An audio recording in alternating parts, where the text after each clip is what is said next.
नांदेड़ में 13 सितंबर 2025 को स्वामी रामानंद तीर्थ विश्वविद्यालय में रोजगार मेले का आयोजन किया जाएगा। यह दूसरा ऐसा रोजगार मेला होगा जिसमें 25 से 30 कंपनियां हिस्सा लेंगे। इस मेले में लगभग 3000 लोगों को रोजगार के अवसर मिलेंगे। साथ ही मराठवाड़ा मुक्ति संग्राम दिवस और विश्वविद्यालय स्थापना दिवस 17 सितंबर को बड़े उत्साह के साथ मनाया जाएगा। ऐसी जानकारी कुलगुरु डॉक्टर मनोहर चास्कर ने पत्रकार परिषद में दी। मराठवाडा विद्यापीठामध्ये 13 सप्टेंबरला जॉब फेअरचं आयोजन करण्यात आलेलं आहे। ज्या मराठवाड्याची गरज आहे ते म्हणजे विद्यार्थ्यांची नोकरी, तर पहिल्यांदाच अशा प्रकारे म्हणजे दुसऱ्यांदा विद्यापीठामध्ये हा जॉब फेअर घेण्यात येत आहे।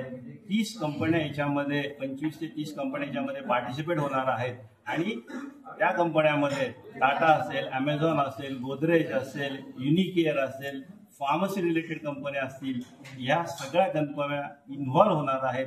5300 विद्यार्थ्यांनी आतापर्यंत रजिस्ट्रेशन केलेले आहेत। जवळजवळ 2.5 ते 3000 वॅकन्सी आहेत आणि एक चांगली संधी या माझ्या स्वामी रामानंद तीर्थ मराठवाड्यातील विद्यापीठातील विद्यार्थ्यांना उपलब्ध करून दिली आहे।